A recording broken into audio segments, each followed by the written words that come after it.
কিছু মানুষ এমন থাকে ইবাদত করতে করতে, নামাজ পড়তে পড়তে, দোয়া করতে করতে, তিলাওয়াত করতে করতে, তাসবিহ তাহলিল জিকির আজকার করতে করতে জিহ্বাটা এত দামি হয়ে যায়, হাত তুলে আল্লাহ পাকের কাছে দরখাস্ত করতে দেরি হয়, আরশে গিয়ে ধাক্কা লাগতে দেরি হয় না। ধারাবাহিক আলোচনায় ছিলাম অন্তরের রোগ, আত্মার রোগ সম্পর্কে আলোচনা চলছিল। বলেছিলাম মানুষের দেহ যেমন রোগাক্রান্ত হয়, মানুষের দেহ অন্তর আত্মা কলবও রোগাক্রান্ত হয়। দেহের যেমন ঠিকঠাক মতো চিকিৎসা হলে সুস্থ হয়ে ওঠে, কলবের রোগের চিকিৎসা হলেও সুস্থ হয়ে ওঠে। দেহের রোগের শেষ পরিণাম যদি ভালো না হয়, শেষ পরিণাম হয় মৃত্যু। আর অন্তরের রোগের শেষ পরিণাম যদি সুচিকিৎসা না হয়, তাহলে শেষ পরিণাম জাহান্নাম। তাহলে দেহের রোগ বেশি জঘন্য না অন্তরের রোগ বেশি জঘন্য? কি বলেন? অবশ্যই অন্তরের রোগ বেশি জঘন্য। দেহের রোগ সর্বোচ্চ আমার জীবন কেড়ে নিবে, আল্লাহ হেফাজত করেন, সর্বোচ্চ জীবন কেড়ে নিবে। কিন্তু অন্তরের রোগ সর্বশেষ জাহান্নাম পর্যন্ত পৌঁছায় দিবে। অন্তরের অনেকগুলো রোগ আছে, এর মধ্যে থেকে অন্যতম একটা রোগ নিয়ে আমরা আলোচনা করছিলাম, অহংকার। মনে আছে? অহংকার নিয়ে আলোচনা চলছিল। এরপরে এই সপ্তাহে আমরা শুনব অন্তরের আরেকটা মারাত্মক ব্যাধি, হিংসা। কি নাম? হিংসা কাকে বলে? অন্যের, সহজ বাংলায় বললে অন্যের ভালোটা সহ্য করতে না পারা। এমন অ্যালার্জিওয়ালা মানুষ আছে না নাই? অন্যের ভালোটা সহ্য হয় না, আরেকজন ভালো করছে, আরেকজনের উন্নতি হচ্ছে, এটা তার সহ্য হয় না। হিংসা হলো অন্যের কোনো একটা ভালো জিনিস দেখে, অন্যের উন্নতি দেখে সেটা ধ্বংস হয়ে যাওয়ার কামনা করা, অথবা সেটা তার কাছে চলে আসুক এমন আশা করা, এমন কামনা ভাবনা নেয়া, এটাকে বলে হিংসা। অন্তরের যে রোগগুলো আছে এর মধ্যে অন্যতম একটা রোগ এই হিংসা। আল্লাহ পাক নিজে কোরআনুল কারিমে মানুষকে শিখিয়ে দিয়েছেন যে তোমরা আল্লাহ পাকের কাছে হিংসুকের হিংসা থেকে কি চাও? পানাহ চাও। আল্লাহ পাক নিজে শিখিয়ে দিয়েছেন হিংসুকের হিংসা থেকে পানাহ চাও। তার মানে হিংসুকের হিংসা মারাত্মক, মানুষের জন্য ক্ষতিকর। যে হিংসা করে তার জন্য ক্ষতিকর, যার জন্য হিংসা করে তার জন্য ক্ষতিকর। এই হিংসা সম্পর্কে আল্লাহ পাক কোরআনুল কারীমের সর্বশেষ সূরার আগের সূরা, নাম কি? সূরাতুল ফালাক। এই সূরাতে আল্লাহ পাক মানুষকে শিখাইছেন ওয়া মিন শাররি হাসিদিন ইযা হাসাদ। আর হিংসুক যখন হিংসা করে তখন তার হিংসা থেকে আল্লাহ পাকের কাছে কি চাও? পানাহ চাও। ইতিহাস যদি আমরা তালাশ করি, পৃথিবীর একেবারে প্রথম আদম আলাইহিস সালাম থেকে নিয়ে যদি আমরা ইতিহাস পর্যালোচনা করি, তাহলে দেখা যায় ইতিহাসের প্রথম হত্যাকাণ্ড, ইতিহাসের প্রথম ফিতনা ফাসাদ হয়েছে হিংসার কারণে। কি বলেন? إذ قربا قربانا فتقبل من أحدهما ولم يتقبل من الآخر قال لأقتلنك قال إنما يتقبل الله من المتقين।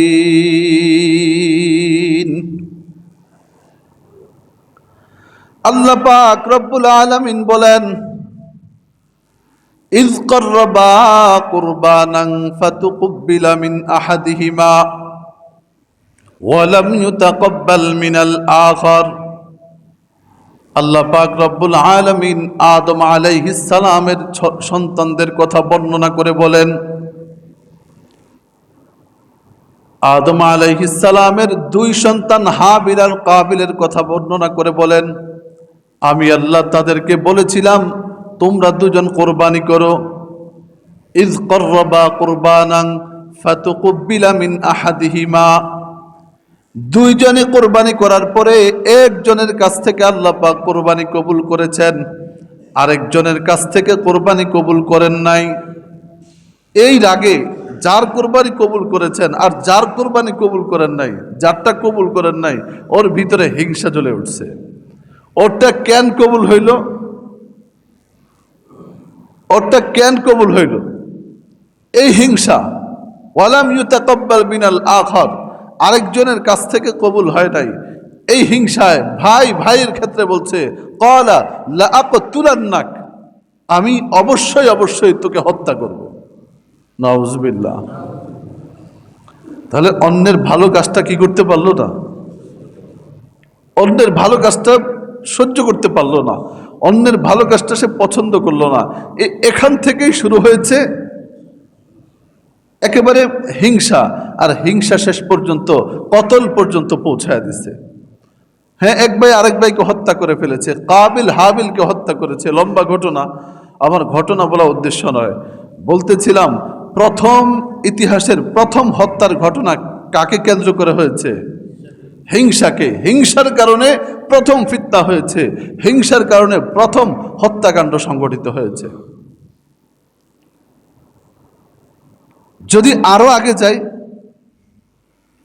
আদম আলাইহিস সালামের সৃষ্টির আরো আগে যদি যাই, আরো আগের ইতিহাস তালাশ করলে দেখা যাবে শয়তান হয়েছে কিসের কারণে?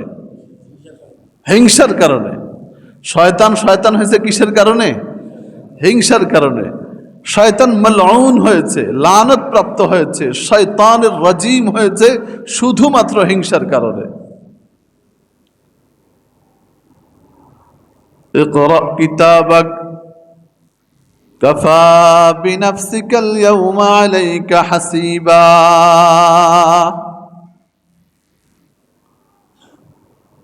আল্লাহ পাক রব্বুল আলামিন বলেন, আল্লাহ পাক রব্বুল আলামিন শয়তানের ঘটনা বর্ণনা করতে গিয়ে বলেন, আল্লাহ পাক যখন শয়তানকে মুআল্লিমুল মালাইকা বানাইছিলেন, মুআল্লিমুল মালাইকা হওয়ার পরেও শয়তান রাজিম হয়ে গেছে, শয়তান মালউন হয়ে গেছে। কারণ হলো শুধুমাত্র হিংসা। আল্লাহ পাক যখন আদম আলাইহিস সালামকে বানায়া বলেছিলেন সিজদা দাও, তখন শয়তান এমন একটা জবাব দিছে, আল্লাহ আমাকে তো বানাইছেন আগুন দিয়া, আর খলাকতানি মিন নারিন ওয়া খলাকতাহু মিন তিন, খলাকতানি মিন নারিন ওয়া খলাকতাহু মিন তিন। যখন বলেছেন সিজদা দাও, শয়তান তখন বলেছেন, যুক্তি দেখায় বলে, আল্লাহ আপনি তো আমাকে আগুন দিয়ে বানাইছেন, আর এই আদমকে তো আপনি মাটি থেকে বানাইছেন।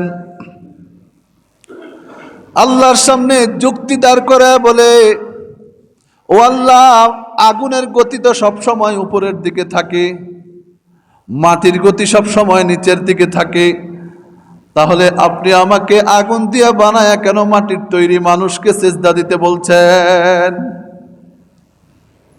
অতএব সে সেজদা দিল না। সেজদা না দেওয়ার কারণে কেন শুধু সেজদা দেয় নাই, তার ভিতরে হিংসা, যে সে আমি আগুনের হয়ে মাটির তৈরি মানুষকে সেজদা করব। সে মানুষের ভালোটা কি করতে পারে না, সহ্য করতে পারে না। এই জন্য আল্লাহ পাক তাকে চিরতরে লানত দিয়ে শয়তান বানায় দিয়েছেন। অথচ সে পৃথিবীর সবচেয়ে বড় আবেদ, সবচেয়ে বেশি ইবাদতকারী, তার থেকে ইবাদত বেশি কেউ করে নাই। সব নবীদেরকে সে পাইছে, সব নবীদেরকে সে দেখছে, এবং তাকে সে প্রথমে জিন ছিল। আল বিদায়া ওয়ান নিহায়া, ইতিহাসের কিতাব খুঁজলে দেখা যায় প্রথমে সে কি ছিল? জিন ছিল। তার ইবাদতের কারণে আল্লাহ পাক তাকে ফেরেশতাদের শিক্ষক বানায় দিয়েছেন, ফেরেশতাদের ওস্তাদ বানায় দিয়েছেন। তাহলে কোন লেভেলের ইবাদত সে করেছে চিন্তা করে দেখে। কিন্তু এত ইবাদত সব শেষ হয়ে গেল কিসের কারণে? হিংসার কারণে। এজন্য রাসূল করিম সাল্লাল্লাহু আলাইহি ওয়াসাল্লাম হাদিসে বলেছেন, হিংসা এত মারাত্মক, এত জঘন্য, আগুনের সামনে একেবারে শুকনা কাঠ যেমন অসহায়, দিলেই জ্বালিয়ে পুড়িয়ে ছারখার করে দেয়। কারো ভিতরে যদি হিংসা থাকে তাহলে তার যত নেক আমল আছে, যত নেক কাজ আছে, সব নেকগুলোকে এই হিংসা ওই আগুনের মতো জ্বালিয়ে পুড়িয়ে ছারখার করে দেয়। নাউজুবিল্লাহ বলবেন না? এই হলো হিংসা। হিংসা সম্পর্কে আল্লাহ রাসূল আরো বলেছেন, قال النبي صلى الله تعالى عليه وسلم قال النبي صلى الله تعالى عليه وسلم إياكم والحسد فإن الحسد يأكل الحسنات كما تأكل النار الحطب। আল্লাহর হাবিব সরকারে দো আলম সাল্লাল্লাহু আলাইহি ওয়াসাল্লাম বলেন, ও উম্মত, তোমরা হিংসা থেকে বেঁচে থাকো। ইয়াকুম ওয়াল হাসাদ, হিংসা থেকে দূরে থাকো। কারণ হলো ফাইন্নাল হাসাদা ইয়াকুলুল হাসানাত, হিংসাগুলো তোমার নেক আমলগুলোকে এমন ভাবে খেয়ে ফেলবে, কামা তাকুলুন নারুল হাতাব, যেমনই ভাবে আগুন শুকনা কাঠকে, শুকনা ঘাসকে যেমন আগুন খেয়ে ফেলে ধ্বংস করে দেয়, হিংসা তোমার নেক কাজগুলোকে ওভাবে জ্বালায় পোড়ায় ধ্বংস করে দিবে। হিংসা এমন জিনিস যেটা আমল নামায় আমল জমতে দিবে না। আপনি তাহাজ্জুদ পড়বেন কিন্তু হিংসা কি করে দিবে? জ্বালায় দিবে। আপনার তাহাজ্জুদের সব আমল নামায় থাকতে দিবে না। আপনি আওয়াবিন পড়বেন, ইশরাক পড়বেন, চাশত পড়বেন, 3 তাসবিহ 6 তাসবিহ 12 তাসবিহ আমল করবেন, যা কিছু করবেন, আপনার ভিতরে হিংসা আছে, এই হিংসা আপনার আমল নামার সব আমল জ্বালায় পোড়ায় ছারখার করে দিবে। কোনো আমল আপনার আমল নামায় টিকতে দিবে না। হিংসা অন্তরে যে অসুস্থতা, কত জঘন্য, এবার একবার চিন্তা করে দেখেন কতটা জঘন্য। এই জন্য আল্লাহ রাসূল বারবার বলেছেন, বিভিন্ন ভাবে নসিহত করে বলেছেন, অনেক ভাবে নসিহত করে বলেছেন যে তোমরা হিংসা থেকে বেঁচে থাকো। আল্লাহ বলেছেন হিংসা থেকে বেঁচে থাকো। আরেক হাদিস আল্লাহ রাসূল বলেন যে ইন্নাল হাসাদ ইউতফিউ নূরাল হাসানাত, হিংসা এটা আপনার যে নেক আমল আছে, সাধারণত নেক কাজ করলে, ইবাদত করলে, বন্দিগি করলে চেহারার ভিতরে একটা উজ্জ্বলতা আসে, একটা নূর আসে। চেহারার ভিতরেও নূর আসে, অন্তরের ভিতরেও কি আসে? নূর আসে। আমি প্রায় সময় বলি যে ইবাদত করতে করতে আল্লাহ পাক বান্দার ভিতরে এমন একটা নূর দেন, এমন একটা যোগ্যতা দিয়ে দেন যে নূর দিয়ে সে দুনিয়ার কোনটা হক কোনটা বাতিল সেটা সে বুঝতে পারে, কোনটা ভালো কোনটা খারাপ সেটা সে বুঝতে পারে। এটা অনেক ইবাদত করতে করতে এই যোগ্যতা আল্লাহ দান করেন। তবে আল্লাহ রাসূল বলেন ইন্নাল হাসাদ ইউতফিউ নূরাল হাসানাত, যদি কারো ভিতরে হিংসা থাকে, সেই হিংসা তার যত নেক কাজ আছে, নেক কাজের কারণে তার অন্তরে এবং তার চেহারায় যে একটা উজ্জ্বলতা আসার কথা, নূরের ফোকাস আসার কথা, আল্লাহ রাসূল বলেন সেই নূরটাকে, সেই আলোটাকে নিভায় দেয় হিংসা। নাউজুবিল্লাহ বলবেন না? সেই আলোটাকে নিভায় দেয় কে? হিংসা। আমাদের সমাজে হিংসা আছে না নাই বলেন? সব সহ্য করতে পারে কিন্তু আরেকজনের ভালোটা সহ্য করতে পারে না। আপনি তো তাকে দেন নাই, দিছে কে? কথা বলেন। আপনি কিন্তু তাকে দেন নাই, তাহলে আপনার খারাপ লাগার কারণ কি? তাকে দিছে আল্লাহ, সে আল্লাহর কাছ থেকে চেয়ে নিয়েছে, অথবা আল্লাহ তাকে পছন্দ করেছেন, আল্লাহ তাকে দিছেন, যে কোনো কারণে দিছেন। সবকিছু দেওয়ার মালিক তো আল্লাহ। আল্লাহ দিয়েছেন তাকে, আপনি তার এটাকে অপছন্দ করছেন, মানে আপনি কার বিরোধিতা করছেন? কথা বলেন, কার বিরোধিতা করছেন? এই জন্য হিংসা থেকে যদি আমরা আমাদের ইবাদতগুলোকে বাঁচাতে চাই, আমরা যদি আমাদের ইবাদতগুলো বাঁচাতে চাই, যারা পুকুরে মাছ চাষ করে, কিছু মাছ এমন আছে যে মাছগুলো ছাড়লে পরে পুকুরের অন্যান্য মাছগুলো আর থাকে না, আছে না? কিছু প্রজাতির মাছ এমন আছে, এগুলো আলাদা চাষ করতে হয়। এগুলোকে সব মাছের সাথে চাষ করলে অন্য কোনো মাছ থাকে না, সব মাছ ওরা খেয়ে ফেলে। এই হিংসা হলো ওরকম। আপনি যত ইবাদত করবেন, কোনো ইবাদত আপনার আমল নামায় টিকাইতে পারবেন না, শুধুমাত্র হিংসা থাকার কারণে। আল্লাহ পাক আমাদেরকে হিফাজত করেন। আরেক হাদিসে আল্লাহ রাসূল বলেন, قال النبي صلى الله عليه وسلم لا يجتمعان في قلب عبد الإيمان والحسد। এত জঘন্য কথা আল্লাহ রাসূল অন্য কোনো ক্ষেত্রে, অন্য কোনো কিছুর ক্ষেত্রে এভাবে বলেছেন বলে আমার মনে হয় না, আমি পাই নাই। হিংসার ক্ষেত্রে যে বলেছেন, قال النبي صلى الله تعالى عليه وسلم لا يجتمعان في قلب عبد الإيمان والحسد। আল্লাহর হাবিব বলেন, আল্লাহর রাসূল সরকারে দো আলম সাল্লাল্লাহু আলাইহি ওয়াসাল্লাম বলেন, কোন ব্যক্তির অন্তরে দুটা জিনিস একসাথে একত্রিত হইতে পারে না, হয়তো এটা থাকবে না হয় ওটা থাকবে, দুইটা কখনো একত্রিত হইতে পারে না। আলো আর অন্ধকারের মতো, হয়তো আলো থাকবে না হয় অন্ধকার থাকবে। অন্ধকারে আলো জ্বালায় দিলে অন্ধকার চলে যাবে, বাতি নিভায় দিলে আবার কি আসবে? অন্ধকার আসবে। আল্লাহ রাসূল বলেন ঠিক এমনই ভাবে কোনো বান্দার অন্তরে, কোনো বান্দার কলবের ভিতরে দুইটা জিনিস একত্রিত হইতে পারে না, পারবে না। একটা হলো আল ঈমান, ঈমান, আরেকটা হলো আল হাসাদ, হিংসা। হয়তো ঈমান থাকবে না হয় হিংসা থাকবে। এটাকে যদি আমরা একটু ব্যাখ্যা করে বলি, এই হাদিসটাকে যদি একটু ঘুরাইয়া একটু ব্যাখ্যা করে বলা হয়, কি অর্থ দাঁড়াবে? যে যার ভিতরে ঈমান আছে তার ভিতরে কি থাকতে পারে না? কথা বলেন, যার ভিতরে ঈমান আছে তার ভিতরে হিংসা থাকতে, আর যার ভিতরে হিংসা আছে তার ভিতরে ঈমান থাকতে পারে না। কার কথা? রাসূলের কথা। তার মানে যদি কারো ভিতরে হিংসা থাকে তাহলে তার থেকে ঈমানটা চলে যায়, তার থেকে ঈমানটা বের হয়ে যায়।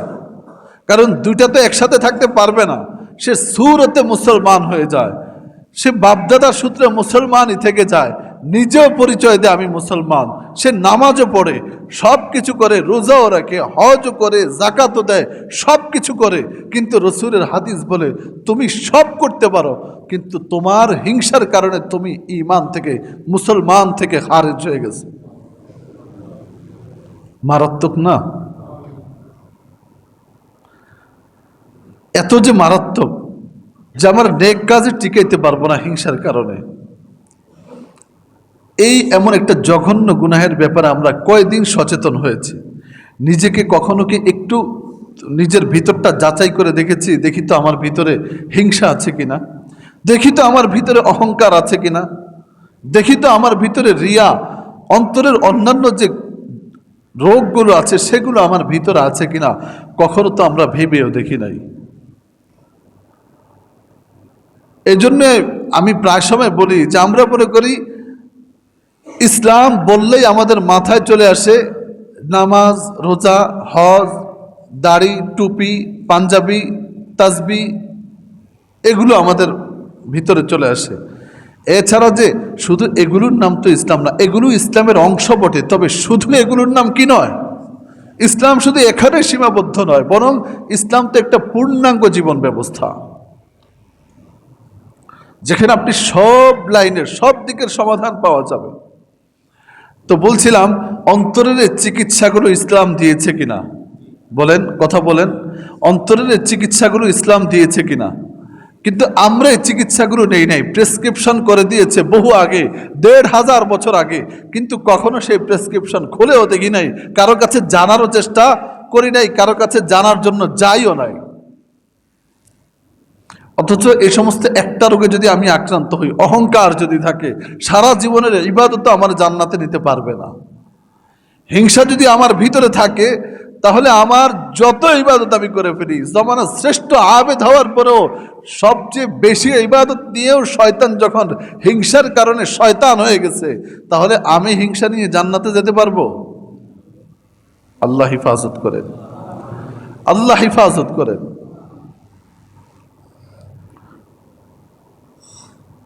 এই জন্য অন্তরের রোগ সম্পর্কে সচেতন হওয়া দরকার।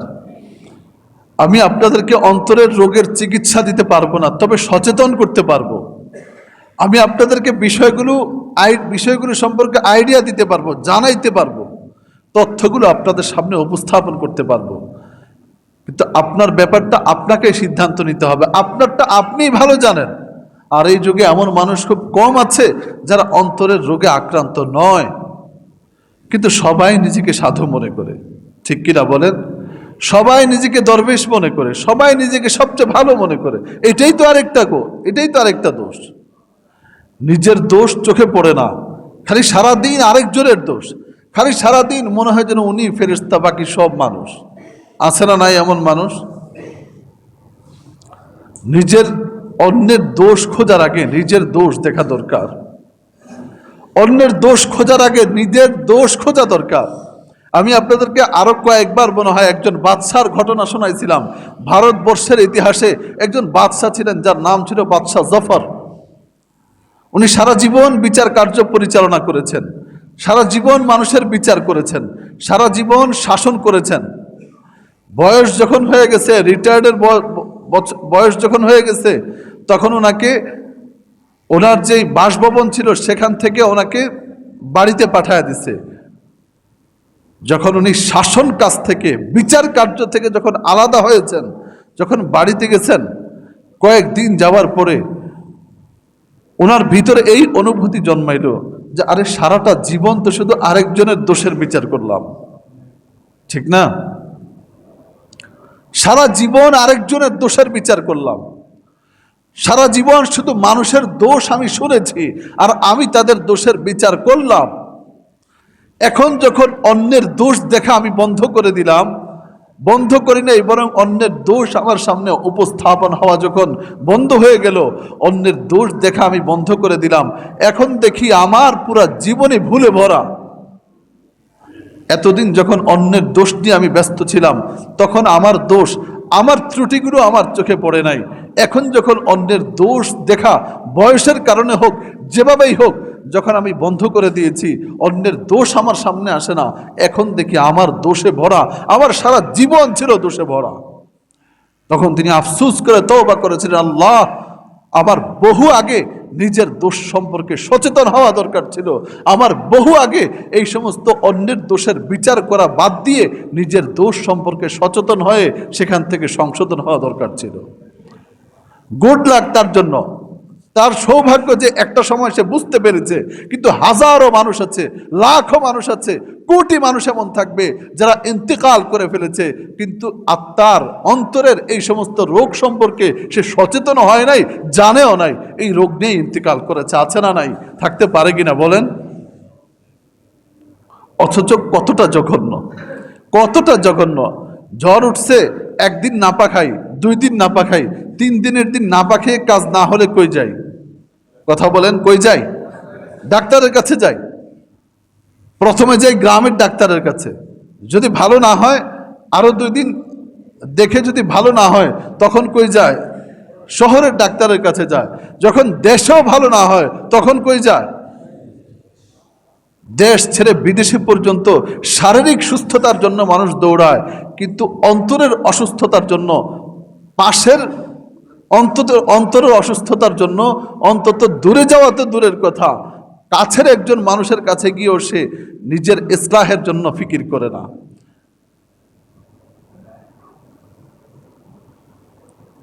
আমি শুধু আপনাদেরকে এই বিষয়টা সচেতন করতে চাচ্ছি, আপনাদের ভিতরে এই বিষয়টার আগ্রহ জাগাতে যাচ্ছি যে অন্তরের ব্যাপারে শরীর যেমন অসুস্থ হয়, অন্তর অসুস্থ হয়, শরীরের যেমন চিকিৎসা দরকার, অন্তরেরও কি দরকার?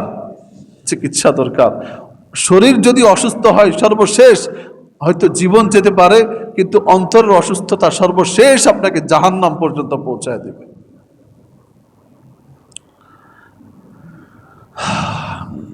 এই জন্য বলছিলাম, অন্তরের যতগুলো রোগ আছে এর মধ্যে অন্যতম আরেকটা রোগের নাম কি?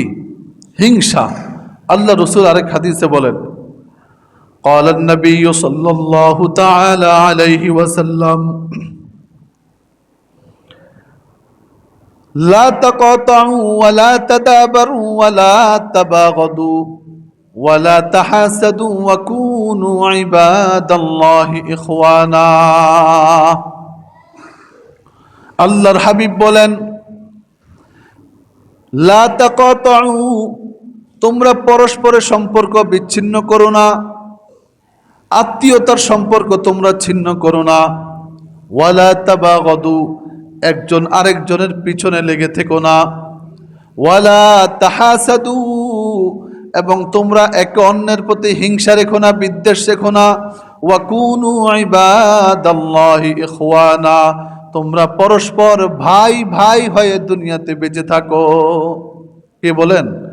রসুলের নসিহত, চারটা কথা বলেছেন। হিংসা করো না, একজন আরেকজনের পিছনে লেগে থেকো না, একজন আরেকজনের প্রতি শত্রুতা রেখো না, বরং একজন আরেকজনের জন্য ভাই ভাই হও, ভাই ভাই হয়ে বেঁচে থাকো। কার প্রতি হিংসা রাখো, কার প্রতি বিদ্বেষ রাখো? সে তো তোমার ভাই। আল মুসলিম আখুল মুসলিম, ভাই ভাইয়ের প্রতি হিংসা রাখতে পারে না। হিংসা কি? আবারও বলছি যে তার ভালোটা আমার কাছে চলে আসুক অথবা তার ভালোটা ধ্বংস হয়ে যাক, এটা হারাম। হিংসা কি? হিংসা সর্বাবস্থায় হারাম। তবে হিংসার পাশাপাশি আরেকটা জিনিস আছে যেটা হালাল, সেটা জায়েজ। তার উন্নতি হচ্ছে, সেটা ধ্বংস হয়ে যাক বা তারটা আমার কাছে চলে আসুক। খেয়াল করেন, তারটা আমার কাছে চলে আসুক অথবা তারটা ধ্বংস হয়ে যাক, এমনটা নয়, বরং তারটাও থাকুক।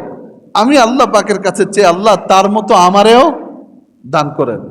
ব্যাপারটা বুঝাতে পারলাম? তারটা আমার কাছে আসুক এমনটা নয়, বা তারটা ধ্বংস হয়ে যাক, আমি সহ্য করতে পারছি না এমন ছোট লোকই নয়, বরং তারটাও থাকুক, আল্লাহ আমাকেও তার মতো দান করেন। এটাকে হিংসা বলে না, এটাকে বলে, আরবিতে বলে গিবতা, যেটা বাংলায় অনুবাদ করা হয় ঈর্ষা। যে আরেকজনেরটা থাকুক, যে যার ব্যাপারে তোমার হিংসা বা ভিতরে এই ধরনের আশা আসে, তারটা থাকুক, তারটা থেকে ঠিক থেকে আল্লাহ আপনি আমাকেও দান করেন, এমন গিবতা আর ঈর্ষা করা এটা জায়েজ আছে। এই জন্য আল্লাহ রসুল এক হাদিসে বলেছেন যে দুই ব্যক্তির জন্য ঈর্ষা করা জায়েজ। কয় ব্যক্তি? দুই ব্যক্তির সাথে, দুই ব্যক্তির ব্যাপারে ঈর্ষা করা জায়েজ। লা হাসাদা ইল্লা ফিতনাতাইন, দুই ব্যক্তি যাদের ব্যাপারে ঈর্ষা করা জায়েজ, হিংসা করা জায়েজ। এক নম্বর, রাজুলুন আতাহুল্লাহুল কিতাব, এক নম্বর আল্লাহ পাক যাকে কিতাবের জ্ঞান দিয়েছেন, ইলম দিয়েছেন, আল্লাহ পাক যাকে কোরআনুল কারীমের হিফজ করার তৌফিক দান করেছেন, এবং সে রাতের গভীরে দাঁড়িয়ে দাঁড়িয়ে তাহাজ্জুদের নামাজ পড়ে, রাতের গভীরে দাঁড়ায়া দাঁড়ায়া আল্লাহ পাকের কুদরতি কদমে সিজদা দেয় এবং দাঁড়ায়া দাঁড়ায়া কোরআনুল কারীমের তিলাওয়াত করে। এই ব্যক্তির সাথে হিংসা করা জায়েজ যে সে 1 ঘন্টা তিলাওয়াত করে, আমি 2 ঘন্টা তিলাওয়াত করব। সে 1 ঘন্টা তিলাওয়াত করে, আমি 1.5 ঘন্টা তিলাওয়াত করব।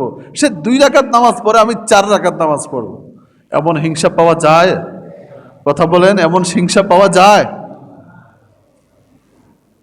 এমন হিংসা পাওয়া যাবে না। ও একটা বাড়ি করছে, আমার 2টা লাগবে, এটা পাওয়া যায়নি।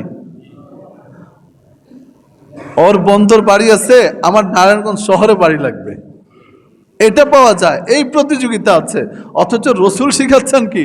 রাজুলুন আতাহুল্লাহুল কিতাব, ওই ব্যক্তি যাকে কোরআনুল কারীমের কিতাবের ইলম দেওয়া হয়েছে, যাকে কোরআনের হিফজ করার তৌফিক দিয়েছে, আর সে রাতের গভীরে দাঁড়িয়ে দাঁড়িয়ে তাহাজ্জুদে তিলাওয়াত করে, তার সাথে হিংসা করো যে সে 1 ঘন্টা তিলাওয়াত করে, আমি 1 ঘন্টা 20 মিনিট করব। সে 2 রাকাত নামাজ পড়ে, আমি 4 রাকাত পড়ব। এই হিংসা করো। আরেক লোক, রাজুলুন আতাহুল্লাহু মালান ফায়াতাসাদ্দাকু বিহি আনা আল-লাইলি ওয়ান-নাহার, ওই লোক যাকে আল্লাহ পাক সম্পদ দান করেছেন, ধন সম্পদ দান করেছেন, সম্পদের মালিক বানায় দিয়েছেন, আর ফায়াতাসাদ্দাকু বিহি আনা আল-লাইলি ওয়ান-নাহার, আর সে দিনে রাতে শুধু সদকা করতে থাকে, দিনে রাতে শুধু দান করতে থাকে।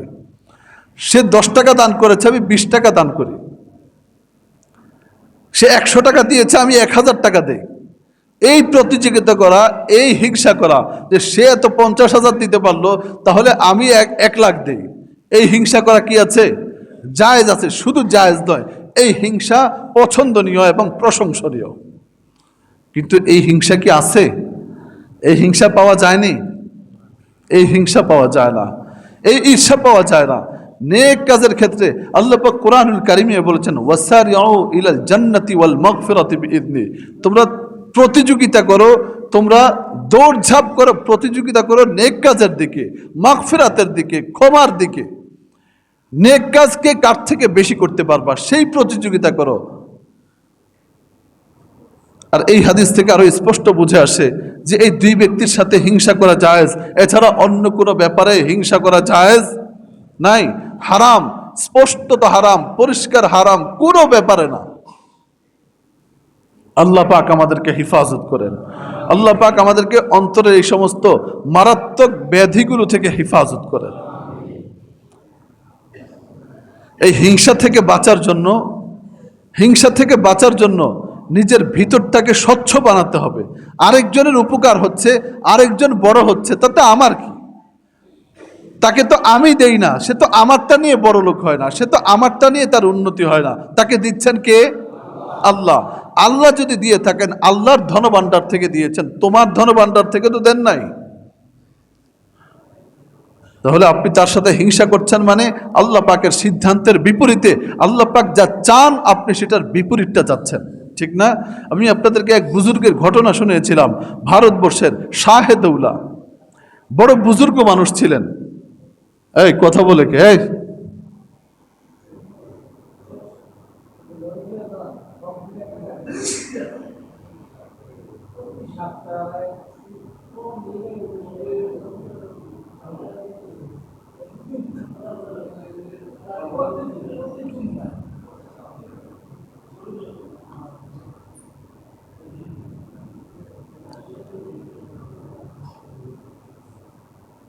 আস্তাগফিরুল্লাহ। মসজিদে আসছি, অন্তত এতটুকু আদব এহতেরাম তো থাকা দরকার।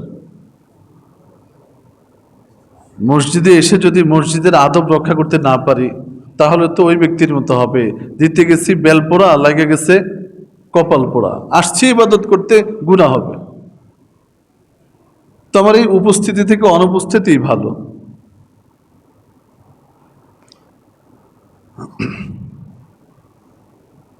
কি বলছিলাম যেন? শাহেদৌলা, মাশাআল্লাহ, জাযাকুমুল্লাহ। একটা তথ্যবহুল একটা আলোচনা রেডি করতে যে কি পরিমাণ কষ্ট হয়, এটা আমাদের বাসায় বা আশপাশে যারা থাকে এরা বুঝে, এরা জানবে। এটা আপনাদেরকে বুঝাইতে পারবো না। শাহেদৌলা বড় বুজুর্গ মানুষ ছিলেন, মুস্তাজাবুদ দাওয়াত ছিলেন, যেই দোয়া করতেন সেটাই কবুল হয়ে যেত। কিছু মানুষ এমন থাকে, ইবাদত করতে করতে, নামাজ পড়তে পড়তে, দোয়া করতে করতে, তিলাওয়াত করতে করতে, তাসবিহ তাহলিল জিকির আজকার করতে করতে জিহ্বাটা এত দামি হয়ে যায়, হাত তুলে আল্লাহ পাকের কাছে দরখাস্ত করতে দেরি হয়, আরো সে গিয়ে ধাক্কা লাগতে দেরি হয় না। শাহেদৌলা ছিলেন এমন একজন মানুষ। তো এক জায়গায় নদীর ভাঙন, নদী ভাঙতে ভাঙতে এলাকার ভিতরে ঢুকে যাচ্ছে। শাহেদৌলার কাছে এসে বলেন, হযরত, আমাদের এলাকায় তো নদী ভাঙতে ভাঙতে আমাদের গ্রামের ভিতরে ঢুকে গেছে, আপনি যদি একটু ওখানে গিয়ে দোয়া করতেন, আল্লাহ যেন আমাদের এই নদী ভাঙন থেকে আমাদেরকে হেফাজত করেন। উনি বলছেন, ঠিক আছে, আমাকে নিয়ে যাও সেখানে।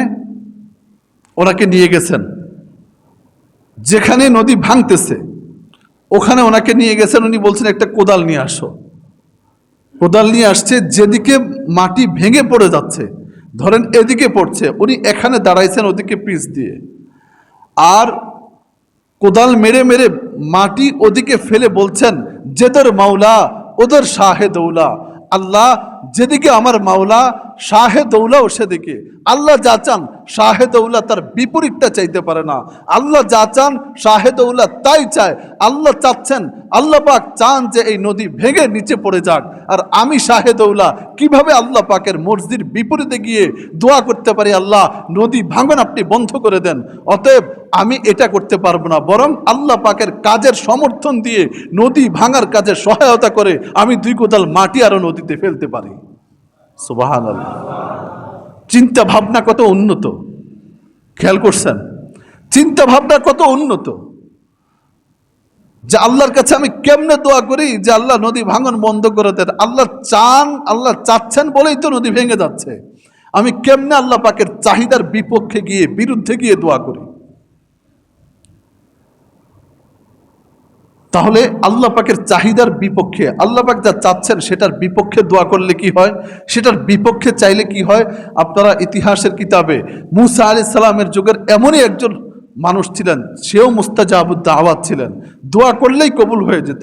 মুসা আলাইহিস সালামের যুগে মুসা এবং হারুন দুইজনের পরে উম্মতের মধ্যে, যেমন আমাদের উম্মতের মধ্যে আবু বকর সবচেয়ে দামি, মুসা আলাইহিস সালামের যুগে মুসা আলাইহিস সালাম এবং হারুন আলাইহিস সালাম, এই 2 পয়গম্বরের পরে সবচেয়ে দামি ব্যক্তি যে ছিলেন তার নাম ছিল বালআম ইবনে বাউর।